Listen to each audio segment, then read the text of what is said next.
Hello everyone, welcome back to our YouTube channel. और आज का जो हम टॉपिक कवर करेंगे, हम एंटोनियो ग्राम्सी के बारे में बात करेंगे। उनने जो थ्योरी ऑफ हेजेमनी दी है। अनअकैडमी का जो प्राइस है वो बहुत ही लिमिटेड पीरियड ऑफ टाइम के लिए आपको सब्सक्रिप्शन मिल रही है। 10% का डिस्काउंट है। उसके बाद जो है ये प्राइस बहुत इंक्रीज हो जाएगा। तो अगर आपको इसमें एनरोल करना है तो प्लीज अभी ये सब्सक्राइब करिए और ये कोड यूज करिए सिंपली।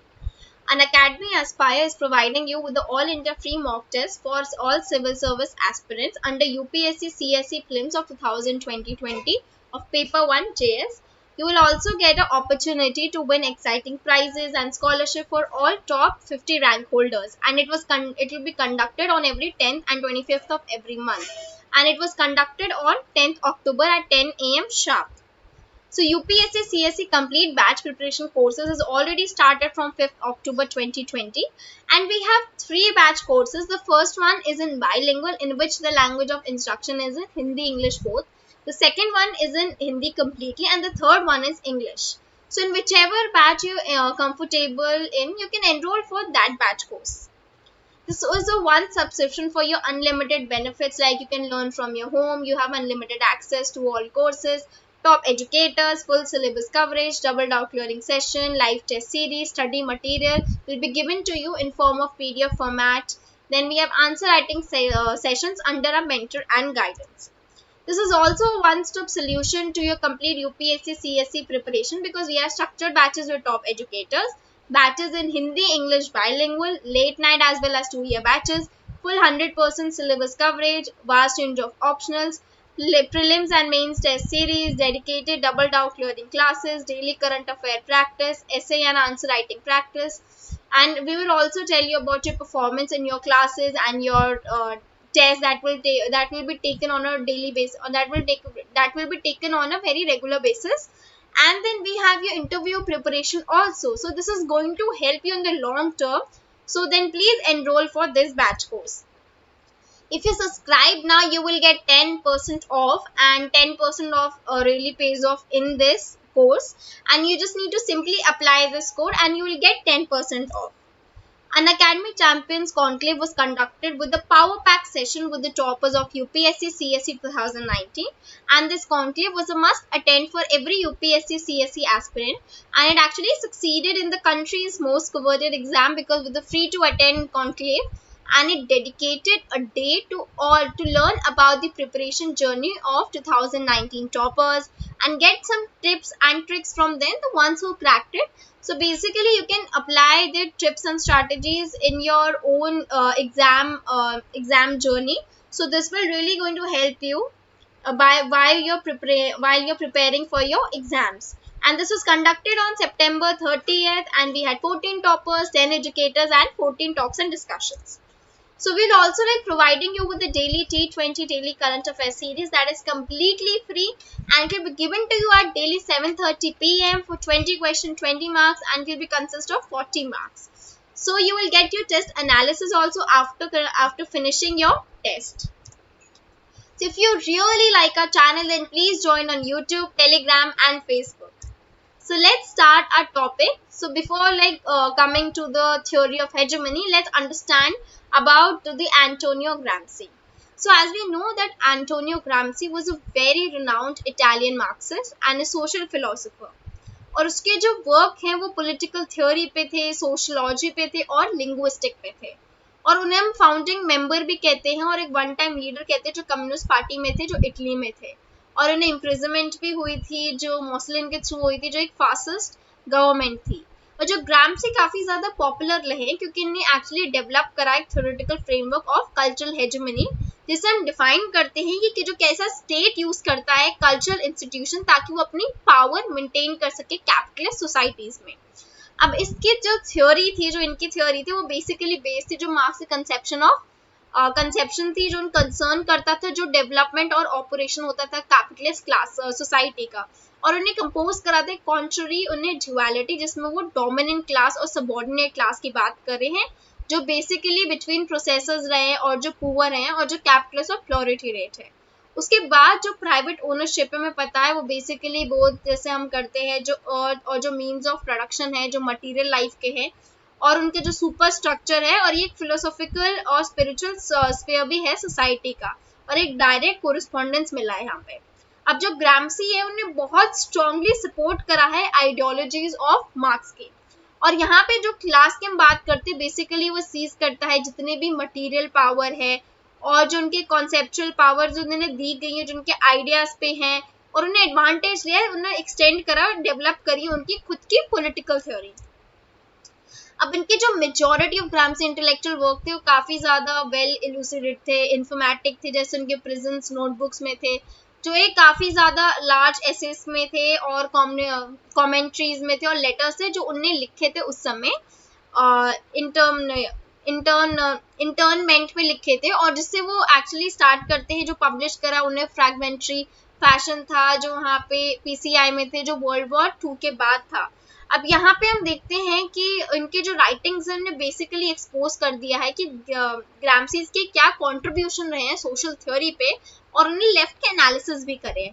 अब हमें पता है कि even though he is like highlighted in a very certain and cryptive style and he design a proper issues like around the sensitive to the present sensors, his most noteworthy innovation has been with the writings that include the Gramsci's thesis of hegemony and the role of intellectual and the status of peasantry in the left analysis. So he strongly emphasized upon the economic, social transformation that basically happens in the superstructure and in the fields of the values and norms in the man's and the world's visualization. So the theory of hegemony, as we know, the theory of hegemony was given by Antonio Gramsci. So the notion of hegemony was developed by Gramsci in order to like elaborate a very revolutionary character of the working class as well as to modify all its economic determinism that actually plague in the Marxist analysis. So we can see over here in some ways the hegemony was basically that the Gramsci ways was basically like expounding the actual working that was there for the Marxist dictum that the ideas of ruling class will always be the ruling ideas and not for the masses.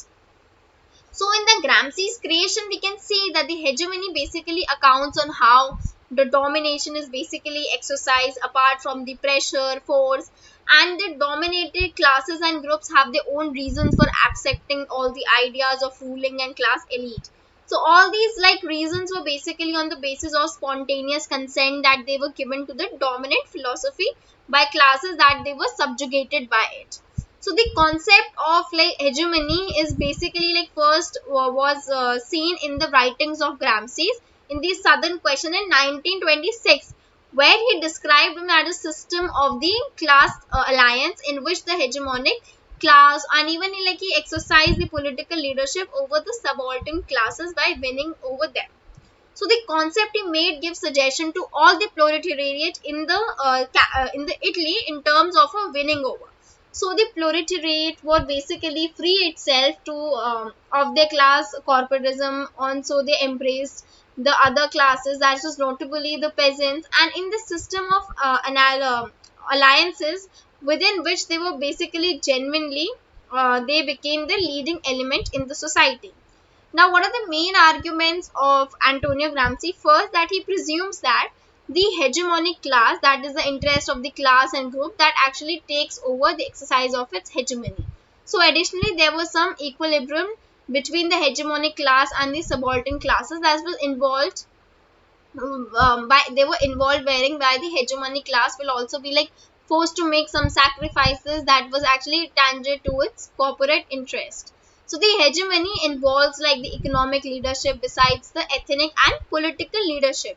So हम यहाँ पे ये भी बोल सकते हैं कि जो hegemonic होता है एक बेसिकली एक फंडामेंटल क्लास है, और ये जो क्लास है वो सिचुएटेड होती है एक one of the two fundamental poles में से उनके हेजेमोनिक रिलेशंस होते हैं प्रोडक्शन में, जो ओनर होते हैं और जो नॉन ओनर होते हैं जो मीन्स ऑफ प्रोडक्शन के। तो हम यहाँ पे देख सकते हैं कि जो हेजेमनी है वो बेसिकली एंटेल करती है फॉर अ क्लास, और इसके जो एग्जीक्यूशन होते हैं लीडरशिप में उनके रोल होते हैं on the economic, political, moral और इंटेलेक्चुअल लेवल पे होते हैं, और जो बाकी क्लासेस होते हैं वो सिस्टम में होते हैं। अब जो हम देखते हैं ये सबको एक साथ तो बेसिकली क्या होता है सैक्रिफाइस करते हैं एक दूसरे के लिए, सम ऑफ दिस कॉर्पोरेट इनके इंटरेस्ट होते हैं जैसे फंडामेंटल क्लासेस होते हैं, तो बेसिकली ये एग्जैक्टली फैसिलिटेट करता है एक वैनगार्ड का रोल। अब हम जाते हैं हम जब उनका परसेप्ट बनाते हैं परसेप्शन, तो इस नोशन में हमें एक एब्स्ट्रैक्ट नोशन ऑफ बैलेंस भी दिखता है कि एक सैक्रिफाइस होता है अग्रीमेंट में, और जहाँ पे स्ट्रिक्ट कॉर्पोरेटिज्म होता है for a coercive imperative. So this notion actually tries to trigger the Gramsci's definition of concept of hegemony, and the notion was actually itself exemplified in the Gramsci's elaborate concept of power. Now we can see that the Gramsci had opinion that the consensus basically rest upon the level of the civil society. So therefore हम यहाँ पे देखते हैं कि जो सारे जितने भी जीते गए वो सब यहाँ पे ही जीते गए हैं, और अदर हैंड में हम देखते हैं कि जो कोहेरेशन होता है वो बेसिकली रेस्ट करता है जो लेवल ऑफ स्टेट में है, जो मोर स्पेसिफिकली पॉलिटिकल सोसाइटी में होता है. तो कॉन्सिक्वेंटली हम देखते हैं जो हेजेमोनिक रूल होता है वह कैरेक्टराइज होता है predominance of consensus of coercion. Basically ये सिग्निफाई करता है जो इक्विलिब्रियम होता है बिटवीन द पॉलिटिकल सोसाइटी और सिविल सोसाइटी में. अब according to this we can say that the Gramsci, the state basically exemplifies the hegemonic and one of the social group over the whole society, and it actually exercises through the so-called the private organizations such as the church, trade unions, schools, and any other thing that actually tries to maintain a balance between the cooperative of public coercion organizations such as the state, bureaucracy, military, police, and the courts. So we can see over here that the state power basically rests in a very hegemonic equilibrium with the alternative movements of force and harmony, but without the necessity of the predominance of coercion over the consensus. Now let's talk about the organic ideology. So actually Gramsci conferred that the hegemony is a proper condition in which the fundamental class tries to exercise its political, intellectual, and moral leadership with a hegemonic system that covered from a common worldwide view, or the organic ideology. So the exercise of this role of ethnic, political, as well as the economic plane has basically involves the implementation of the process of intellectual and the moral transformation, through which there is a proper revolution of the previous philosophical ground and the redefinition of hegemonic structures and the institution into a new form. So we can see over here that there was a change and redefinition in the accomplishment that was there through articulating the ideological elements in a new worldview, which actually serves a very important principle for the new collective will. So indeed we can see over here that there was a new worldview which actually unifies the classes into a proper hegemonic block, which constitutes the new organic ideology of new hegemonic class and system. अब हम यहाँ पे देखते हैं कि काफी ज्यादा यहाँ पे जो वर्ल्ड व्यू है वो इम्पोज करा गया है, और यहाँ पे जो क्लास आइडियोलॉजी है वो हम देखते हैं एक न्यू हेजेमोनिक क्लास हो गई जो सबऑर्डिनेट ग्रुप में है. अब फर्दर हम देखते हैं जितनी भी ट्रांसफॉर्मेशन हुई है, जितने भी आइडियोलॉजिकल ग्राउंड्स हैं, यहाँ पे कोई कंप्लीट रिप्लेसमेंट नहीं हुई है अपनी प्रीवियस जो डोमिनेटिंग वर्ल्ड व्यू है. अब ये जो आइडियोलॉजी है और रेवोल्यूशन होता है हम देखते हैं वो एक्चुअली जॉइंट होता है एक रिडक्शनिस्ट में इंटरप्रिटेशन ऑफ आइडियोलॉजी, जो एक्चुअली कंटेंटेड होता है कि जो आइडियोलॉजीज होती हैं वो एसेंशियली एक क्लास कैरेक्टर की होती हैं, और यहाँ पे जो आइडियोलॉजी होती है कैपिटलिज्म क्लास और जो आइडियोलॉजी वर्किंग क्लास की होती है, दोनों की जो आइडियोलॉजी उससे ज्यादातर होती है जो एंटागोनिस्टिक रिलेशनशिप में होती है और इन्हें डिफाइन करते हैं, और ये जो म्यूचुअली एक्सक्लूसिव होती है इन देयर टोटलिटी. अब हम आते हैं जो अल्टीमेट इनका इम्प्लीकेशन होता है कंसेप्शन का कि जो क्लासेस है जो इकोनॉमिक लेवल पे हैं उनका एक लेवल ऑफ प्रोडक्शन होता है जो एक्चुअली डुप्लीकेटेड होता है at the ideological level through the ideological discourses exclusively of their own. So the combination of this concept actually led to the formulation of which the ideology was conceived to have a class nature and to play a significant role in the social and revolutionary dynamics. So on the other hand, we can see over here that the ideologies were also given a certain degree of efficacy, the radical change in society, while still there was being conceived as having their very class determination. So the idea of power as hegemony has also been impacted in a lot of discussions about the civil society. और यहाँ पे जितनी भी according से Gramsci है कि जो civil society है वो ऑल्सो क्या एक पब्लिक स्फीयर में होती है, उनकी पॉलिटिकल स्ट्रगल होती है, कंटेंशन होता है आइडियाज और नॉर्म्स पे. अब यहाँ पे जितने भी गोल्स होते हैं सिविल सोसाइटी को इस पे बेस्ड है कि जो डेवलपमेंट पॉलिसी को स्ट्रेंथन कर सके। अब इससे जो परस्यू करते हैं मीदर इन अ न्यू लिबरल सेंस में होता है, जो बिल्ड करता है एक सिविक इंस्टीट्यूशन ताकि ये कॉम्प्लीमेंट कर सके स्टेट्स को और जो मार्केट्स होती है, और जो ग्राम्सी की जो sense of building civic capacities होती है ताकि वो थोड़ा डिफरेंटली सोच सके, चैलेंज कर सके अपने अजम्पशंस को, नॉर्म्स को, और ये आर्टिकुलेट कर सके न्यू आइडियाज ऑफ विजन। सो जो मार्क्सन की थिंकिंग है वो बेसिकली ये है कि जो सोसाइटी में होने चाहिए टू क्लास होती है, जो क्लास जो एक्चुअली मीन्स ऑफ प्रोडक्शन को ओन करता है, जिनके पास सारी कैपिटल रिसोर्स होती है, और जो दूसरी होती है वो लेबर पावर होती है जिनके पास कोई भी रिसोर्स पे कंट्रोल नहीं होता। अब जो क्लास यहाँ पे जो एक्चुअली ओन करती है मीन्स ऑफ प्रोडक्शन, वो इस्टेब्लिश करती है अपना रूल ओवर द क्लासेस, और उनका कैसे लाइक लेबर पावर और वो कैसे एक्सप्लॉइट करते हैं। अब हम देखते हैं कॉन्सिक्वेंटली जो मार्क्सन की जो थ्योरी होती है जो कैपिटलिस्ट स्टेट पे वो मैनेज करते हैं कमिटी ऑफ बूर्जुआज, एक्चुअली फैसिलिटेट करता है, उनको लेजिटिमाइज करता है जो एक्सप्लॉइटेटिव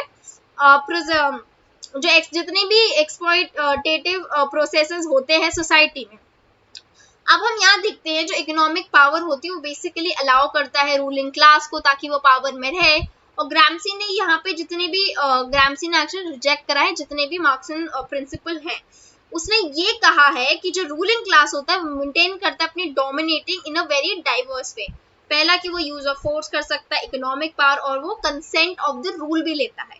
तो ये बहुत इंपॉर्टेंट चीज है कि यहाँ पे जो कंसेंट लिया जाता है, जिनके ऊपर रूल हो रहा है वो भी अपना कंसेंट देते हैं कि आप यहाँ पे रूल कर सकते हैं।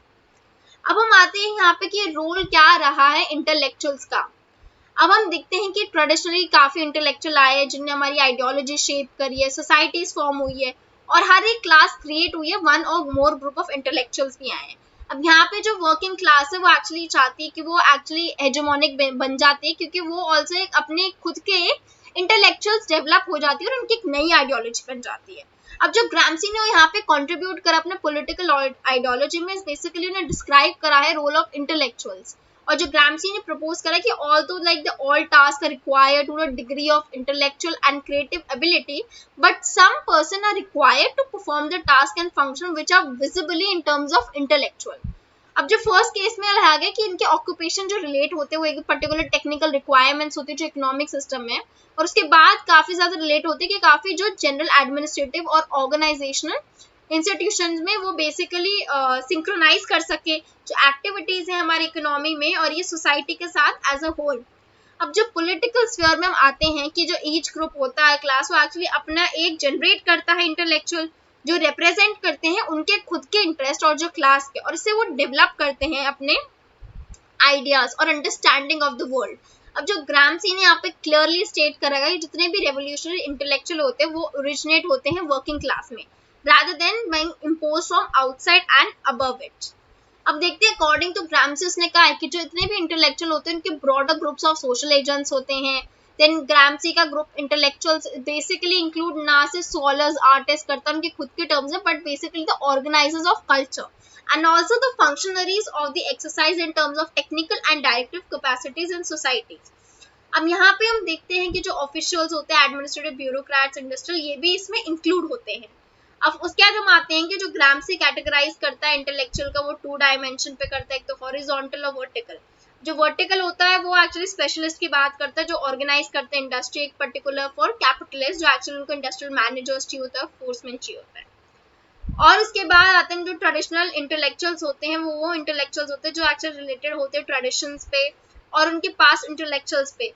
अब इस पे वो ना सिर्फ डायरेक्टली लिंक्ड होते हैं इकोनॉमिक स्ट्रक्चर एक पर्टिकुलर सोसाइटी में, पर वहाँ पे वो कन्विंस भी होते हैं कि ये सब बेसिस होती है सोशल क्लास की और उन्हें अडेयर करना to no particular class discourse और political discourse. But like many intellectuals have actually supported the Gramsci's political dogmas, according to even David Harris is a very responsible for the development of critical sociology of culture and politicization of culture.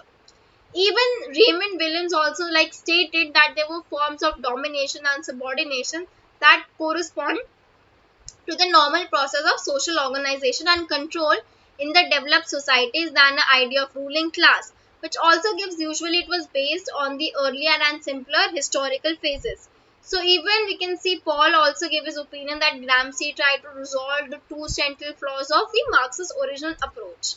So now let's conclude our presentation over here. First, that Antonio Gramsci was credited for the most influential philosopher of the left in the proper 20th century.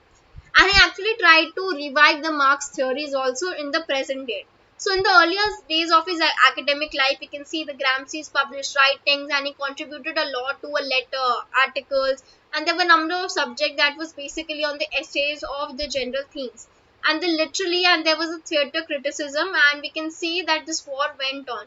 He initiated writing of the Turin edition of the principal socialist newspaper Avanti, in which there was like political commentaries.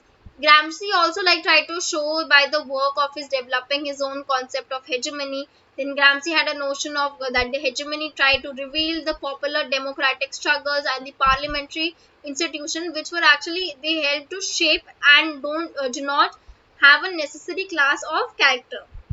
Instead, there was a territory for political struggle between the two major classes of working class and the capitalist class. So Gramsci had a great contribution to the Marxist theory.